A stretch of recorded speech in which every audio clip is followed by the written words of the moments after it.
สวัสดีค่ะวันนี้ลูกมาแจกสูตรขนมปังคีโตแบบแซนด์วิชแผ่นสี่เหลี่ยมนะคะนอกจากแจกสูตรแล้วเดี๋ยววันนี้เรามาคุยเรื่องวัตถุดิบในการทำขนมปังคีโตกันค่ะขนมปังคีโตจะมีความแตกต่างกับขนมปังปกติตรงที่ขนมปังคีโตไม่มีส่วนผสมของแป้งและน้ำตาลเลยค่ะซึ่งขนมปังชนิดนี้ได้รับความนิยมเป็นอย่างมากกับกลุ่มผู้ที่ทานคีโตผู้ที่กำลังลดน้ำหนักผู้ป่วยเบาหวานและผู้ที่กำลังลดแป้งและน้ำตาลนะคะวัตถุดิบในการทำขนมปังคีโตก็จะมีลักษณะเฉพาะตัวของเขาค่ะในแต่ละชนิด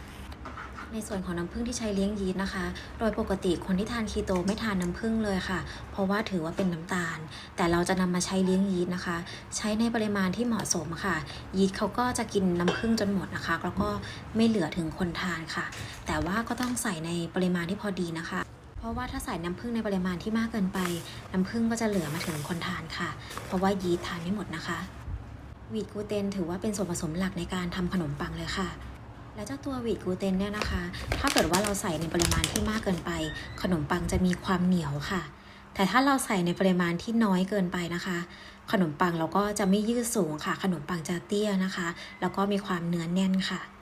วัตถุดิบตัวต่อมาคือโอ๊ตไฟเบอร์ค่ะ ตัวโอ๊ตไฟเบอร์นะคะจะไม่เหมือนข้าวโอ๊ตโรลโอ๊ตหรือแป้งโอ๊ตเลยนะคะ ในการผลิตตัวโอ๊ตไฟเบอร์จะเป็นการดึงเฉพาะไฟเบอร์จากโอ๊ตออกมานะคะ โอ๊ตไฟเบอร์ให้พลังงาน0แคลอรี่และมีเน็ตคาร์บเป็น0ค่ะ การนำโอ๊ตไฟเบอร์มาใช้เป็นวัตถุดิบในการทำเมนูต่างๆ จะทำให้เมนูนั้นๆมีแคลอรี่และคาร์บน้อยลงค่ะ ตัวต่อไปเป็นแป้งอัลมอนด์ค่ะ ตัวแป้งอัลมอนด์ทำมาจากเม็ดอัลมอนด์นะคะ แป้งอัลมอนด์นิยมใช้แทนแป้งสำหรับทำเมนูสุขภาพต่างๆ ไม่ว่าจะเป็นเค้กคุกกี้ขนมปังหรือเมนูอื่นๆนะคะสำหรับขนมปังคีโตตัวที่ใช้ทดแทนแป้งอัลมอนด์ได้เลยนะคะ ก็คือจะเป็นตัวแป้งลูปินค่ะ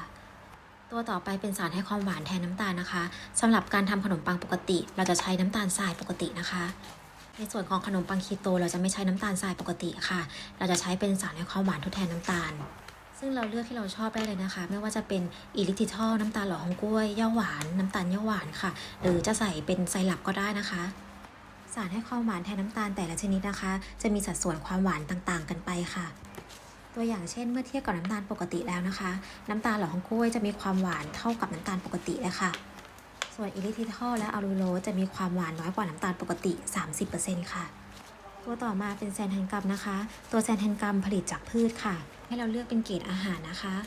นิยมใช้เพื่อเพิ่มความหนืดข้นและเพิ่มการเกาะตัวของเมนูนั้นๆค่ะ เช่นจะทำราดหน้าซอสซุปกระเพาะปลาน้ำจิ้มขนมปังคีโต1สูตรจะได้แป้งก่อนอบประมาณ730-770 กรัมค่ะ ใช้พิมพ์ขนมปังขนาด450 กรัม ถ้าเราต้องการอบเป็นขนมปังกะโหลกไม่ต้องปิดฝาให้ใส่แป้งโดทั้งหมดได้เลยนะคะ แต่ถ้าเราต้องการทำขนมปังแซนด์วิชแบบแผ่นสี่เหลี่ยมให้ใส่แป้งประมาณ600 กรัมค่ะ แล้วพักแป้งให้ขึ้นฟูจนเกือบเต็มพิมพ์จึงจะนำไปอบนะคะกำลังไฟและเวลาในการอบขนมปังคีโตนะคะ ถ้าเป็นขนมปังโลฟให้ใช้ไฟประมาณ160-170 องศาเวลา 35-40 นาทีค่ะ ถ้าเป็นขนมปังบันชิ้นเล็กหรือขนมปังใส่ไส้ชิ้นเล็กๆนะคะ ให้ใช้ไฟประมาณ165-170 องศาเวลา 13-15 นาทีค่ะ ส่วนใหญ่เตาอบในแต่ละบ้านจะมีความแตกต่างกัน ให้เราปรับกำลังไฟและเวลาตามเตาของเราได้เลยนะคะ ส่งท้ายคลิปนี้นุ่งขอให้ทุกคนมีความสุขกับการทำขนมปังเพื่อสุขภาพทานเองกันนะคะ